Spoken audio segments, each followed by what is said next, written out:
The social repercussions are just as bad. I mean, these companies are extracting money out of the communities that can least afford it.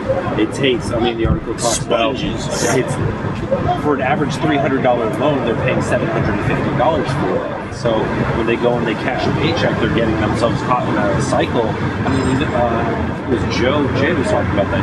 He took a loan out from them. It took him 2 years to get the whole thing paid back. And this is one of the things that I linked on the page is that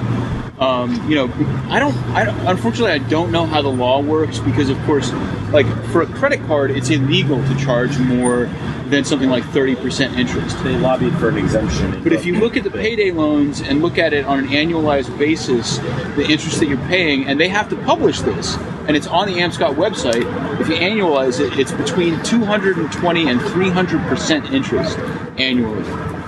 So, I mean, this is like the ultimate in usury. Because these places are crucial. They keep lifelines, you know. Some people are dependent on them for paychecks and paychecks and in so far in advance paychecks that they really can't even hardly get out.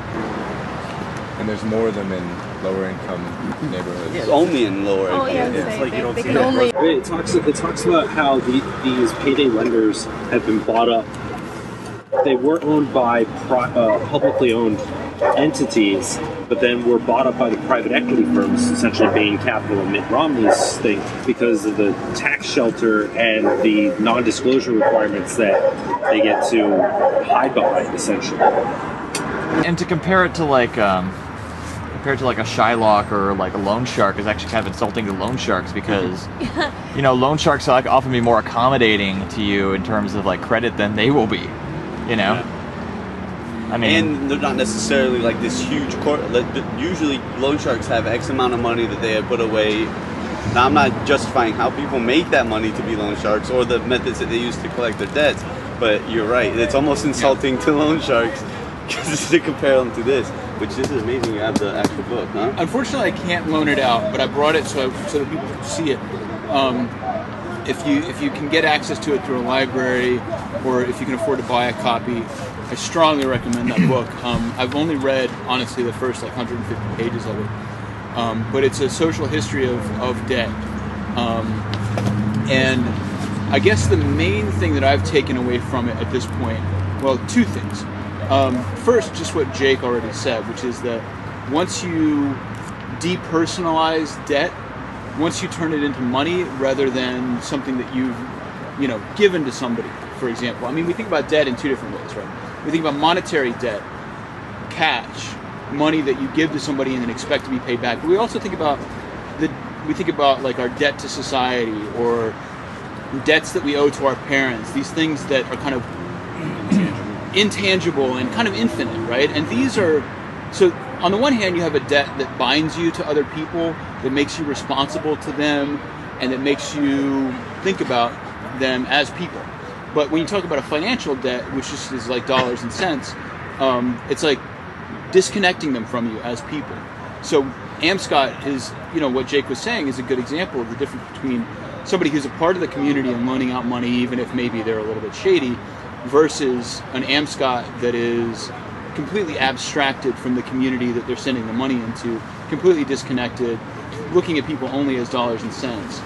The second thing that's very interesting from this, and that's very relevant for us, is that if you look at the history of debt, one of the consistent things is that on a regular or at least semi-regular basis, you have the government declares debt jubilee when the situation becomes so unstable and there's such a vast disparity between the people who are indebted and the people who are creditors that the government acknowledges that the situation is no longer sustainable and wipes out the debt.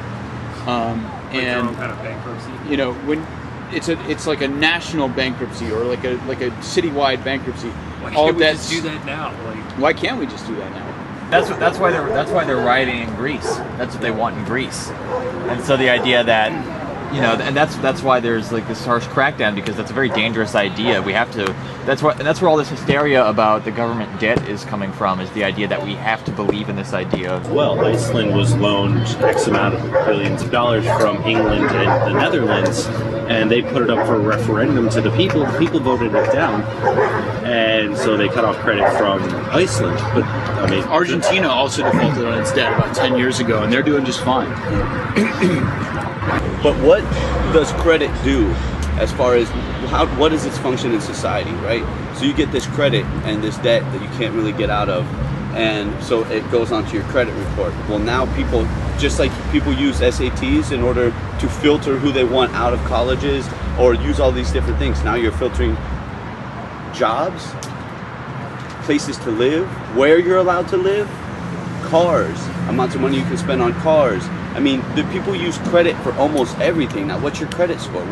Before they'll give you a job, they check your freaking credit score, right? That's crazy. But so this isn't just like that they're taking this money and sponging it out of a local community and putting it into wherever home office, which happens to be in Tampa, but I just put that in there again. And so they're not just soaking up money from communities and putting it someplace else, but in addition to, they're making sure that those people stay in those communities or other communities like them. So you can only qualify to live in a Section 8 place, or you can only qualify to go to a pay here place. So it's all in tandem, in my opinion. And it's like these relationships that they are building. And I bet that it wasn't only people like Scott and Ace who were lobbying for them to stay unregulated. How much you want to bet that the buy here, pay here places were also putting money down. The rent-to-own places were also putting money down for this lobby situation. I've definitely seen, when I was in training in the military, I was at the communications base at Fort Gordon, and to get a secret, just a secret or even a top secret clearance, you had to pass a credit check. And if you did not pass a credit check, they gave you an extensive background check. Where were you at this point in time? Like, where have you been since you were born? And what have you bought since you were born?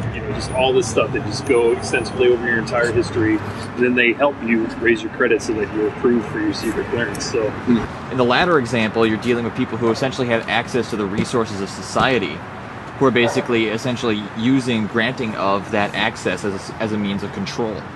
And that's what it really comes down to. But we're tricked into thinking that there's still the same moral paradigm, right? We're tricked into thinking if you default on this financial debt that you just got screwed out of, you're a bad person and you're no longer a functioning person in society. And what, you have a 500 or a 400 credit score? Oh, well, then you must be a loser. You can't have a job, this, that, and the other. And so the obligation, the moral obligation to still pay back these things is there. There's kind of a famous anecdote. I forget the guy's name, but he's a writer. And when he turned, and stop me if this is in the article, but when he turned 18, his father presented him with a bill for all the expenses of raising him and demanded that he pay him back.